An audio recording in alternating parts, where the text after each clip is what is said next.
नमस्कार। आप सुन रहे हैं द बॉलीवुड रेडियो और मैं हूं आपके साथ आकाश। दोस्तों, आज के इस पॉडकास्ट में किस्सा राजेश खन्ना, अंजू महेंद्रू और डिंपल कपाड़िया का है। ये राजेश खन्ना के सुपरस्टार बनने से पहले की कहानी है। अंजू महेंद्रू का प्यार और फिर डिंपल कपाड़िया की एंट्री। अगर मैं आपसे पूछूं कि हिंदी सिनेमा का पहला सुपरस्टार कौन था, तो शायद आपके जहन में सिर्फ एक नाम आएगा, राजेश खन्ना। लेकिन क्या आप जानते हैं कि इस सुपरस्टार की जिंदगी में शोहरत आने से पहले एक ऐसा प्यार था जिसने उन्हें 7 साल तक संभाला। और जब वो प्यार टूटा तो कुछ ही महीनों बाद उन्होंने अपने से लगभग आधी उम्र की लड़की से शादी कर ली। वो लड़की थी डिंपल कपाड़िया। लेकिन इस कहानी की शुरुआत डिंपल से नहीं होती। ये कहानी शुरू होती है एक साधारण से लड़के जतिन खन्ना से। आज के इस विशेष पॉडकास्ट में हम राजेश खन्ना की निजी जिंदगी के उस अध्याय को समझेंगे जिसे अक्सर छोटी छोटी गॉसिप खबरों में समेट दिया जाता है, जबकि सच्चाई इससे कहीं अधिक जटिल है। साल 1965 मुंबई में आयोजित यूनाइटेड प्रोड्यूसर्स टैलेंट कॉन्टेस्ट में एक युवा लड़का हिस्सा लेता है। उसका नाम था जतिन खन्ना। हजारों प्रतिभागियों के बीच वही विजेता बनता है। यही जीत उसके जीवन की दिशा बदल देती है। निर्देशकों की नजर उस पर पड़ती है और फिल्मों का रास्ता खुल जाता है। बाद में उसका नाम बदल कर रखा जाता है राजेश खन्ना। शुरुआती कुछ फिल्मों से बड़ी सफलता नहीं मिली, लेकिन 1969 में आई फिल्म आराधना ने सब कुछ बदल कर रख दिया। हिंदी सिनेमा का मिजाज और राजेश खन्ना की तेवर, सब कुछ। इसके बाद जो हुआ वो भारतीय सिनेमा के इतिहास में पहली बार हुआ। लड़कियां उनकी तस्वीरों को चूमती थीं, खून से खत लिखती थीं, उनकी कार पर लिपस्टिक के निशान छोड़ देती थीं। उनके बंगले आशीर्वाद के बाहर हजारों प्रशंसक रोज जमा होते थे।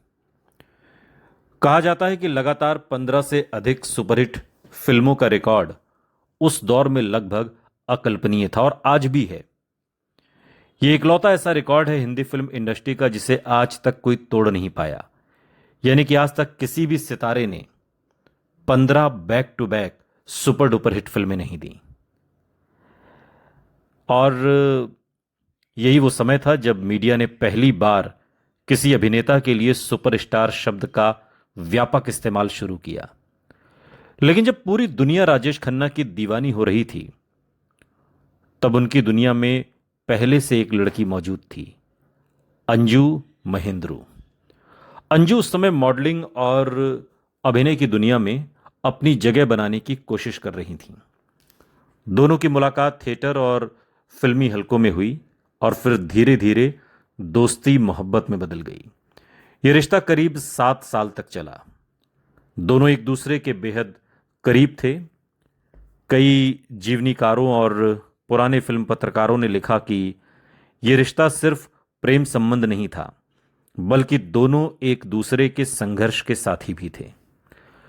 हालांकि उनके निजी जीवन के कई किस्सों पर अलग अलग दावे भी मिलते हैं, लेकिन हर बात को अंतिम सत्य भी नहीं माना जा सकता।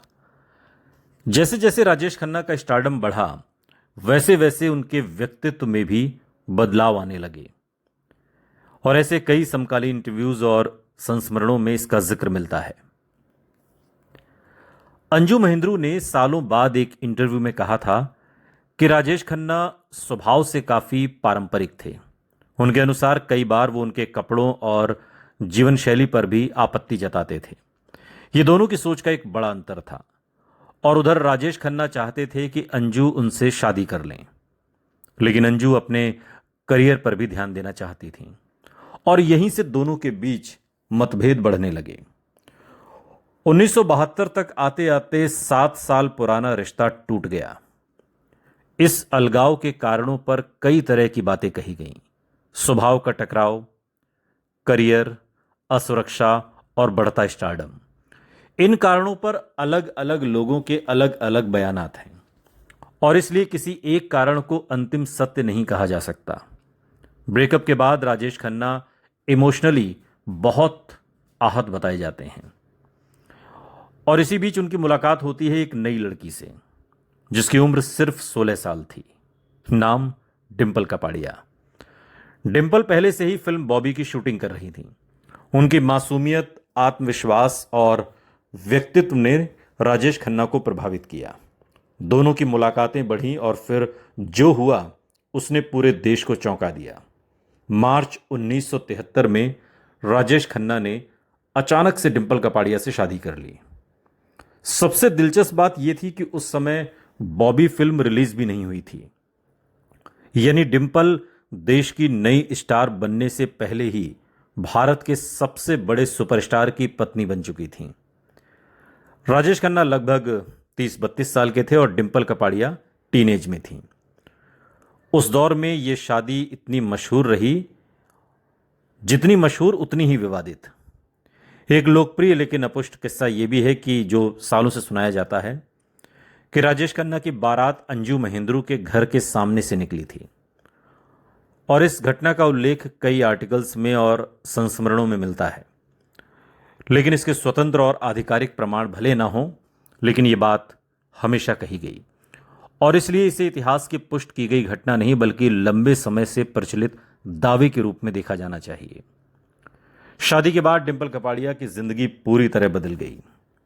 बॉबी रिलीज हुई और वो रातों रात देश की सबसे बड़ी एक्ट्रेस बन गई। निर्माता निर्देशक उन्हें साइन करना चाहते थे, लेकिन उन्होंने लगभग फिल्मों से दूरी बना ली। क्या ये उनका अपना फैसला था? क्या ये पारिवारिक फैसला था या फिर सुपरस्टार की पत्नी होने का दबाव? यही सवाल डिंपल को अब घेरे रहते थे, क्योंकि शादी के शुरुआती वर्षों में सब कुछ सामान्य दिखता है, लेकिन धीरे धीरे एक ऐसा दौर आता है जब दो बेहद मजबूत व्यक्तित्व एक दूसरे से दूर होने लगते हैं। एक ओर राजेश खन्ना अपने स्टारडम को बचाने की कोशिश करते हैं और दूसरी ओर डिंपल कपाड़िया अपनी खोई हुई पहचान को तलाशना चाहती हैं। और यहीं से शुरू होती है उस रिश्ते की सबसे कठिन परीक्षा। अगले भाग में, अगले पॉडकास्ट में हम जानेंगे कि शादी के बाद ऐसा क्या हुआ कि डिंपल कपाड़िया ने आखिरकार दोनों बेटियों को लेकर घर छोड़ दिया। क्या ये सिर्फ करियर का सवाल था या इसके पीछे इमोशनली, पारिवारिक और कुछ निजी कारण भी थे? क्योंकि दोनों की जिंदगी जिस तरह से बदली थी, राजेश खन्ना की और डिंपल कपाड़िया की, वो किसी ने सोचा नहीं था। अब इसे संयोग ही कहिए कि राजेश खन्ना का जो गोल्डन पीरियड था वो शादी से पहले का था और शादी के बाद डिंपल कपाड़िया का गोल्डन पीरियड करियर के लिहाज से शुरू हो सकता था, लेकिन वो कुचल दिया गया। ये सब कुछ कैसे हुआ, क्यों हुआ, किसने किया, सब कुछ आपको बताएंगे अगले एपिसोड में। सुनते रहिए द बॉलीवुड रेडियो, सुनता है सारा इंडिया।